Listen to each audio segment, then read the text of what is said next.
साथियों, स्वागत है आप सभी का। आज हम नया चैप्टर शुरू कर रहे हैं मेंसुरेशन से। मेंसुरेशन में आज हम त्रिभुज और उसके बारे में पढ़ेंगे कि उसका क्षेत्रफल कैसे निकालते हैं। ठीक है। क्षेत्रफल निकालने से पहले थोड़ा सा आप त्रिभुज के बारे में जान लीजिए कि त्रिभुज होता क्या है। ठीक है। तो देखो, तीन भुजाएं माने एक भुजा ये, एक भुजा ये और एक भुजा ये, तीन भुजाओं से घिरी बंद आकृति को त्रिभुज कहते हैं। ठीक है। इसमें क्या होंगी? तीन भुजाएं होंगी। भुजाएं माने ये हाथ हो गए इसके, ये वाला एक, ये वाला दो और ये ऊपर से नीचे तीन। ठीक है। तीन भुजाएं होंगी, तीन कोण होंगे इसमें। देखो, एक कोण ये हो गया, एक कोण ये वाला हो गया, एक कोण ये हो गया। ठीक। तीन कोण हो गए तो तीन शीर्ष हो गए, माने जो नुकीला हिस्सा बाहर की तरफ दिख रहा है। तो एक शीर्ष ये हो गया, एक शीर्ष ये हो गया, एक शीर्ष ये हो गया, तीन शीर्ष हो गए। और इसके जो तीनों अंतः कोण हैं, माने जो ये मैंने रेड से किया है, ये कोण, ये वाला कोण, ये वाला कोण, कोई सा भी त्रिभुज होगा उसके तीनों अंतः कोणों का योग, माने जो अंदर के कोण हैं उनका योग होगा 180 डिग्री। ठीक है। कोण के आधार पर जो कोण होते हैं, इसके आधार पर त्रिभुज तीन प्रकार के होते हैं। ठीक है। ये वाला त्रिभुज, इसको बोलते हैं समकोण। ठीक है। समकोण त्रिभुज क्या होता है? सम माने बराबर, कोण माने कोण, कोण माने ये वाला हिस्सा। ऐसा कोण जो बराबर है, जिसका एक कोण 90 डिग्री के, उसको समकोण कहते हैं। ठीक है। ऐसा त्रिभुज जिसका एक कोण सम हो, मतलब बराबर हो 90 डिग्री के, उसको समकोण त्रिभुज कहते हैं। ठीक है। ये वाला त्रिभुज है न्यून कोण। न्यून माने होता है कम, न्यून माने होता है कम, कोण मतलब जो 90 डिग्री के लिए कोण बोल रहा है। ऐसा कोण जिसका प्रत्येक कोण 90 डिग्री से छोटा हो, उसको न्यून कोण कहते हैं। ठीक है। नाप के बनाया है ये, तो ये भी 90 डिग्री से कम है, ये भी 90 डिग्री से कम है, ये भी 90 डिग्री से कम है। 90 डिग्री अगर आप ऐसी कोई लाइन खींचो और इस पर लंब डालो सीधा, ऐसा सीधी होनी चाहिए लाइन, ये वाला जो कोण होता है वो 90 डिग्री होता है। ठीक है। 90 डिग्री के लिए ऐसा नहीं कि लाइन ऐसी ही हो सकता है कि एक लाइन ऐसी हो ऊपर की तरफ और एक लाइन इसमें ऐसे नीचे की तरफ सीधी लाइन हो, तो ये वाला जो कोण है ये भी 90 डिग्री होगा। ठीक है। तो आई होप आप 90 डिग्री समझ गए होंगे। इसको बोलते हैं, जो तीसरा है, इसको बोलते हैं अधिक कोण। अधिक माने ज़्यादा, ज़्यादा मतलब किससे ज़्यादा? 90 डिग्री से ज़्यादा। तो एक ऐसा त्रिभुज जिसका एक कोण 90 डिग्री से अधिक हो, उसको अधिक कोण कहते हैं। ठीक है। ये तो थे कोण के आधार पर। अब बात करते हैं भुजा के आधार पर, कि भुजा के आधार पर त्रिभुज कितने प्रकार के हो सकते हैं। इनका क्षेत्रफल मैं आपको एक ही वीडियो में बताने वाला हूँ, आपको बहुत सारे फॉर्मूले याद करने की ज़रूरत नहीं है, तो आप क्लास में बने रहिए। ठीक है। तो पहला जो त्रिभुज आपको दिया गया है, एक ऐसा त्रिभुज जिसकी सभी भुजाएं बराबर हों। जैसे ये भुजा अगर ए है, भुजा मतलब ये वाली हिस्सा, ये वाली लाइन जो इधर की तरफ से बंद करती है इसको, इसके बराबर है, और ये वाली लाइन इसके बराबर है। तो ये तीनों अगर बराबर हैं तो इसको बोलते हैं समबाहु। ये हुआ समबाहु त्रिभुज। ठीक है। सम माने बराबर, बाहु माने हाथ, बाहु माने ये जो भुजाएं हैं, भुजाएं मतलब हाथ, जो इसकी भुजाएं हैं सम है मतलब बराबर हैं, तो इसको समबाहु त्रिभुज कहते हैं। ठीक है। जैसे कि नाम से पता चल रहा है, ये दूसरा है समद्विबाहु। सम द्वि, सम माने बराबर, द्वि माने दो, बाहु माने हाथ या भुजाएं, जिसकी दो भुजाएं बराबर हों। माने अगर ये भुजा ए है, ये वाली, तो ये भुजा भी ए होगी। अगर इसकी लंबाई 10 सेंटीमीटर है तो इस भुजा की लंबाई भी 10 सेंटीमीटर होगी। ठीक है। और ये वाली भुजा बी है, तो इसकी भुजा ये कुछ हो सकती है 8 सेंटीमीटर, 7 सेंटीमीटर, कुछ भी, तो दो भुजाएं बराबर होंगी। ठीक है। एक चीज़ ध्यान रखिएगा आप, समबाहु या समद्विबाहु, अधिक कोण, न्यून कोण त्रिभुज ऐसा नहीं है कि ऐसे ही बने हों। अगर ये समबाहु है तो समबाहु ऐसा भी हो सकता है कि ये भुजा इधर की तरफ हो, ये ऐसा हो। ठीक है। त्रिभुज कैसा भी हो सकता है, आपको भुजाएं देखनी है। एक त्रिभुज, तीसरा त्रिभुज है, ये है विषमबाहु। विषमबाहु माने, विषम माने अलग अलग, विषम माने जैसे जो सेम नहीं हो। अगर ये भुजा ए है तो ये भुजा बी होगी और ये भुजा सी होगी। अगर ये 10 सेंटीमीटर है तो 12 होगी, ये 15 होगी, कुछ भी अलग अलग होंगी तीनों भुजाएं, तो उसको विषम बाहु त्रिभुज कहते हैं। ठीक है, अब आपको 3 त्रिभुज दिए गए हैं, इनका आपको क्षेत्रफल निकालना है। ठीक है, पहले त्रिभुज में आपको ये 2 भुजाएं दी गई हैं, ठीक, दूसरे में आपको 3 भुजाएं दी गई हैं, फिर तीसरे में भी आपको 2 भुजाएं कोई दी गई हैं। ठीक है, इस त्रिभुज को देख के क्या समझ में आ रहा है आपके? देखो, इस त्रिभुज में आप इस एंगल को देखेंगे तो ये आपको 90 डिग्री का दिख रहा है। ठीक है, 90 डिग्री का एंगल कैसा होता है? जो समकोण त्रिभुज होता है वो मैं आपको पहले बता चुका हूँ। ठीक है, एक ऐसा त्रिभुज जिसका एक कोण 90 डिग्री हो उसको समकोण त्रिभुज कहते हैं। ठीक है, अगर समकोण त्रिभुज का क्षेत्रफल निकालना होगा आपको, ठीक है, तो क्या होता है? 1/2 गुणा गया आधार गुणा ऊंचाई। ठीक है, ये समकोण त्रिभुज का क्षेत्रफल निकालने का फॉर्मूला होता है। आधार क्या हुआ? आधार माने जिस पर त्रिभुज टिका हुआ होता है, ये वाली भुजा। ठीक है, ये वाली भुजा आधार। आधार आप इस भुजा को भी मान सकते हैं। ठीक है, अगर मैं इस एंगल को कैसे कर दूं? ये 10 सेंटीमीटर वाले को नीचे कर दूं, 8 सेंटीमीटर वाले को ऊपर कर दूं, ठीक है, तब भी तो ये एंगल 90 डिग्री होगा। 8 सेंटीमीटर वाले को मैंने ऊपर कर दिया। ठीक है, तो आप आधार या तो इसको मान सकते हो जिस पे 90 डिग्री का एंगल बना हुआ है, या तो आधार आप इसको मान सकते हो। ठीक है, तो 1/2 गुणा गया आधार। आधार आप 8 सेंटीमीटर मानते हो। ऊंचाई, ऊंचाई त्रिभुज की ऊंचाई वो वाला बिंदु जो त्रिभुज के शीर्ष को छुए। ठीक है, वो त्रिभुज की ऊंचाई होती है। शीर्ष पर अगर आप लंब डालेंगे तो वो त्रिभुज की ऊंचाई होती है। ठीक है, तो ये हो गया 10 सेंटीमीटर। ठीक है, आपने 2 से काट दिया, 2 एकम 2, 2 चौको 8, यानी 10 चौको 40 सेंटीमीटर स्क्वायर इसका आंसर आ गया, क्षेत्रफल आ गया पहले वाले त्रिभुज का। ठीक है, आपको पहले त्रिभुज समकोण त्रिभुज का क्षेत्रफल पता था कि 1/2 आधार गुणा गया ऊंचाई होता है। ठीक है, अब आपको ये दूसरा त्रिभुज दे दिया गया। ठीक है, अब इसमें ये 9 सेंटीमीटर है, ये 10 सेंटीमीटर है, ये 12 सेंटीमीटर है।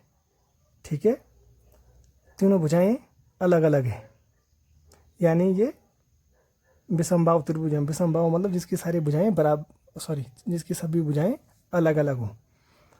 अगर इसके हमको ऊंचाई का पता चल जाता है, जो ये डॉट डॉट में है ये इसकी ऊंचाई है, जो शीर्ष पर हमने लंब डाला है ये इसकी ऊंचाई है। अगर ऊंचाई पता चल जाती है हमको तो हम 1/2 आधार गुणा गया ऊंचाई कर देते तो निकल आता। तो अभी इसको रहने देते हैं, इसको हम बाद में करते हैं। अब जैसे ये तीसरा है, ये भी समकोण त्रिभुज है। ठीक है, इसमें ये वाली भुजा 90 डिग्री है। ठीक है, ये वाली भुजा 90 डिग्री है, ये 3 सेंटीमीटर है आधार। अब ऊंचाई तो हमको पता है ही नहीं, तो आपने, अगर हम इसको नाम दे देंगे ए, इसको बी और इसको सी। ठीक है, इसको अभी बताता हूँ मैं आपको, पहले मैं इसको बता रहा हूँ। अब देखिए, अगर आपने पाइथागोरस थ्योरम पढ़ी होगी तो पाइथागोरस थ्योरम में अगर आपको ये लंब पता चल जाए, लंब पता चल जाए मतलब सॉरी, ये ऊंचाई पता चल जाए या लंब पता चल जाए, ये ऊंचाई जो है ये लंब है, लंब भी बोलते हैं इसको। अगर ये पता चल जाए आपको तो आप इसका क्षेत्रफल निकाल लेंगे। ठीक है, तो ऊंचाई कैसे करके पता कर सकते हो आप? आपने पढ़ा होगा कर्ण का स्क्वायर इज इक्वल टू लंब का स्क्वायर धन आधार का स्क्वायर। ये पाइथागोरस थ्योरम से होता है। कर्ण यानी AC, ये वाली भुजा, इसको कर्ण बोलते हैं। इज इक्वल टू लंब का स्क्वायर, लंब माने जो ये इसकी ऊंचाई है, जो इस पर आपने लंब डाला है। ठीक है, ये ऊंचाई जो है इसको लंब बोलते हैं। तो लंब का स्क्वायर प्लस आधार माने जिस पर त्रिभुज टिका हुआ है BC, इसका स्क्वायर, ये फॉर्मूला होता है। अब AC स्क्वायर, AC स्क्वायर माने 5 का स्क्वायर। AC की जगह कितना है? AC यहाँ से यहाँ तक 5 है। Is equal to AB, AB आपको पता नहीं है, वो आपको निकालनी है, प्लस BC स्क्वायर माने 3 का आप स्क्वायर कर देंगे। ठीक है, तो ये हो जाएगा 25 is equal to A B square plus 3×9। ठीक है, ए बी स्क्वायर को आप इधर ले आए, ए बी 25 में से 9 हो गया 16। ठीक है, तो a b is equal to आ गया 4, क्योंकि ये स्क्वायर इधर जाएगा तो रूट लग जाएगा, तो 4 चौको 16, 4 बाहर आ जाएगा। तो यानी ए बी अब आपको पता चल गया कि 4 सेंटीमीटर। ठीक है, और जब ए बी आपको पता चल गया तो आप इसमें भी 1/2 गुणा गया आधार, आधार माने 3, ऊंचाई यानी कि 4। आपने काट दिया, 2 दूनी 4 यानी 3 दूना 6 सेंटीमीटर स्क्वायर इस त्रिभुज का क्षेत्रफल निकल गया। ठीक है, ये तो था समकोण त्रिभुज। ठीक है, तो पहले इससे ही करते थे। उसके बाद जब 3 अलग अलग भुजाएं आ गई तो इसको कैसे निकालेंगे। ठीक है, तो फिर एक भाई साहब आए थे जिनका नाम था हीरोन, तो उन्होंने एक फॉर्मूला दिया था। ठीक है, तो वो फॉर्मूला, उससे हम किसी भी त्रिभुज का क्षेत्रफल निकाल पाएंगे। ठीक है, वो फॉर्मूला था, त्रिभुज का क्षेत्रफल इज इक्वल टू होता था अंडर रूट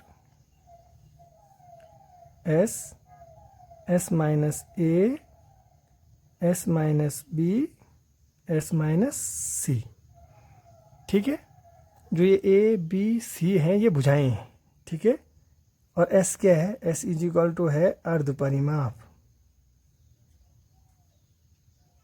अगर आपने आयत और जब वर्ग मैंने पढ़ाया था आपको तो परिमाप बताया था, परिमाप किसको बोलते हैं। ठीक है, अगर इस त्रिभुज को आप ऐसे समझ लो कि ये त्रिभुज, थोड़ा जगह कम है, ये त्रिभुज ऐसा है,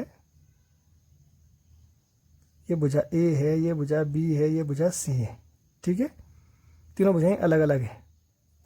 तो अर्ध परिमाप होता है, अर्ध परिमाप का मतलब होता है, परिमाप का मतलब क्या होता है, पहले परिमाप का मतलब ए प्लस बी प्लस सी, ये जिससे जिससे इस आकृति को घेरा हुआ है उसको परिमाप कहते हैं। ठीक है, यहाँ से यहाँ तक, यहाँ से यहाँ तक, यहाँ से यहाँ तक, ये परिमाप हुआ पूरा। और अर्ध परिमाप माने इसका आधा। ठीक है, वो अर्ध परिमाप हुआ। तो एस इज इक्वल टू अर्ध परिमाप कैसा हो सकता है, ए प्लस बी प्लस सी अपॉन 2। अर्ध परिमाप ये तो हुआ कि ए बी सी का आधा अर्ध परिमाप हुआ, और ए बी सी का हुआ पूरा परिमाप होता है। ठीक है, इसको आप इधर मल्टीप्लाई कर दो तो 2s इज इक्वल टू होता है ए प्लस बी प्लस सी। ठीक है, तो ये क्या हुआ, पूरा परिमाप हुआ। ठीक, अब आपको ऐसा पता चल गया कि एस क्या होता है, ए प्लस बी प्लस सी अपॉन 2 होता है। ठीक है, और ए बी सी तीनों क्या होती हैं, भुजाएं होती हैं। ठीक है, तो अब आप इस वाले क्वेश्चन को आगे सॉल्व कर सकते हो। देखो आप क्या कर लो, आप एस निकाल दो। एस कैसे निकालोगे आप, 12 धन 10 22, 22 और 9 31, 31/2।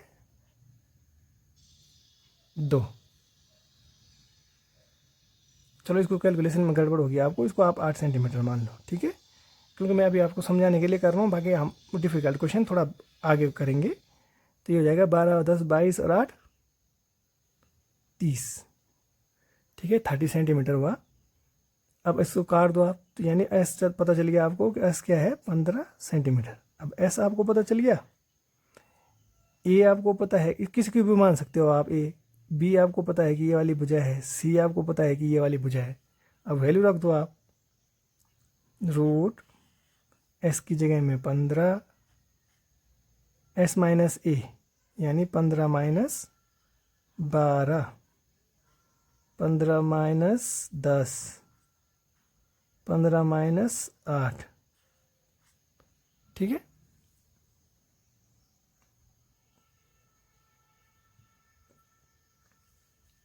ये त्रिभुज का क्षेत्रफल निकालने के लिए हो गया, ह्यूरोन का फॉर्मूला बोलते हैं इसको। अब आप इसको आगे सॉल्व करोगे तो ये बचेगा 15, 15 में से 12 गया 3, 15 में से 10 गया 5, 15 में से 8 गया 7। ठीक है, अब आगे इसको सॉल्व करेंगे आप, तो कैसे कर सकते हो, 15 को कैसे तोड़ सकते हो आप, 5 गुणा गया 3, फिर 3 गुणा गया 5 गुणा गया 7, ये हुआ। ठीक है, तो अब आप इन तीन में से दो तीन हैं, दो तीन में से एक तीन आप लिख देंगे बाहर, फिर एक पाँच, दो पाँच, फिर एक बाहर, पाँच को लिख देंगे। सात एक ही है तो सात अंदर ही रहेगा, यानी 5 तियाँ 15√7 इसका क्षेत्रफल आ गया। ठीक है, तो 15√7 इसका आंसर आ गया, इसका क्षेत्रफल आ गया। ठीक है, आई होप आपको ये समझ में आया होगा।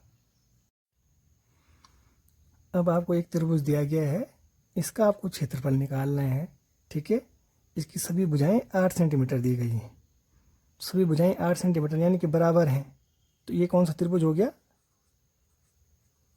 समबाहु। ठीक है, समबाहु त्रिभुज हो गया। ठीक है, जो समबाहु त्रिभुज होता है, समबाहु त्रिभुज का जो क्षेत्रफल आपको निकालना होता है, क्योंकि त्रिभुज तो आपने पहचान लिया कि समबाहु त्रिभुज है। समबाहु त्रिभुज का जो क्षेत्रफल होता है उसका फॉर्मूला होता है √3/4a²। ठीक है, ए क्या होती है? भुजा, भुजा का स्क्वायर, यानी √3/4, ए की जगह में माने भुजा 8 सेंटीमीटर, तो बराबर होती है भुजा इसकी तो 8 का स्क्वायर। ठीक है, √3/4 इंटू 8 × 64, 4 एकम 4, 4 16 की 64, यानी आया 16√3 सेंटीमीटर में दिया है तो सेंटीमीटर स्क्वायर, क्षेत्रफल सेंटीमीटर स्क्वायर में आ गया। ठीक है, परंतु मैंने स्टार्टिंग में बोला था आपको कि एक फॉर्मूले से मैं सारे त्रिभुज के क्षेत्रफल निकालना बताऊंगा आपको। ठीक है, अगर क्या हो कि आपको समबाहु त्रिभुज का क्षेत्रफल ना पता हो, कि समबाहु त्रिभुज के क्षेत्रफल का फॉर्मूला आपको ना आता हो। ठीक है, और अगर आपको हीरोन का फॉर्मूला पता हो, कौन सा था? √s s minus a s minus b s minus c। ठीक है, ये था, और s इज इक्वल टू होता था परिमाप का आधा। अगर ये आपको ये पता है, ये वाला फॉर्मूला, तो आप इससे भी इस त्रिभुज का या किसी भी त्रिभुज का क्षेत्रफल निकाल लेंगे। ठीक है, चलो इस वाले त्रिभुज का क्षेत्रफल इससे भी निकाल के देखते हैं कि इतना आता है, ये 16√3 आता है या नहीं। ठीक है, एस क्या हुआ? एस मतलब परिमाप का आधा, परिमाप माने 8 धन 8 धन 8। ठीक है, तो एस इज इक्वल टू आ गया 24/2, यानी एस का मान चल गया आपको पता 12। ठीक है, और यहाँ पे आप बोलोगे कि ए है, ये बी है, ये सी है, ये तीनों तो अलग अलग भुजाएं होती हैं, परंतु यहाँ पे ए बी सी क्या है? बराबर हैं, तीनों 8 सेंटीमीटर हैं, तो आप हर बार 8 सेंटीमीटर रखोगे। ठीक है, एस बराबर हो गया 12, रूट के अंदर एस माइनस ए माने 12 माइनस 8, एस माइनस बी यानी 12 माइनस 8, एस माइनस सी यानी 12 माइनस 8, 12 4 4 4। ठीक है, 12 में से 8 गया 4, इस 12 में से 8 गया 4, ये 4 4 बचे हुए हैं। ठीक है, अब करो आप इसको आगे सॉल्व। 12 को कैसे तोड़ सकते हो आप? 4 गुणे गया 3, 3 चौको 12, फिर 1 4 2 4 3 4 और है। ठीक है, अब देखो जोड़ो बना दो आप, 1 2 4 है, माने 4 का स्क्वायर होगा तो स्क्वायर से रूट कट जाएगा, तो 1 4 बाहर आ गया, फिर 1 4 दूसरा 4, यानी 4 का स्क्वायर रूट कट जाएगा, फिर ये 4 बाहर, परंतु 3 तो एक ही है तो 3 रूट के अंदर ही रहेगा, तो 4 चौको 16√3 सेंटीमीटर स्क्वायर। ठीक है, तो देखो 16√3 आया, इससे भी 16√3 आया। तो हीरोन का फॉर्मूला अगर आपको पता है तो उससे आप किसी भी त्रिभुज का क्षेत्रफल निकाल पाएंगे। ठीक है, चलो हम आगे बढ़ते हैं। अब आपको एक त्रिभुज और दिया गया है, इसका आपको क्षेत्रफल निकालना है। तो त्रिभुज को अगर देखेंगे आप तो देखो ये वाली भुजा इस वाली भुजा के बराबर है, देखो ये 8 सेंटीमीटर है, ये भी 8 सेंटीमीटर है, और केवल एक भुजा अलग है, तो ये कौन सा त्रिभुज हो गया? सम माने बराबर, द्वि माने होता है 2, बाहु मतलब भुजा, समद्विबाहु त्रिभुज हो गया ये। ठीक है, जिसकी दो भुजाएं बराबर हो। समद्विबाहु त्रिभुज का जो क्षेत्रफल होता है ठीक है, उसका क्षेत्रफल निकालते हैं। उसके लिए एक फॉर्मूला होता है A/4 root 4B² minus A²। ठीक है, अब इसका मान रख दीजिए। जो A है, A वो भुजा होती है जो अलग होती है। ठीक है, तो ये हो जाएगा 4/4, माने जो दो भुजाएं एक जैसी हैं वो B होता है। ठीक है, 4B² माने 8 का स्क्वायर माइनस A² माने 4 का स्क्वायर। ठीक है, अब आप आगे सॉल्व कर दीजिए। 4 से 4 कट जाएगा, 4 गुणा गया 8 8 64 माइनस 4 का स्क्वायर माने 16।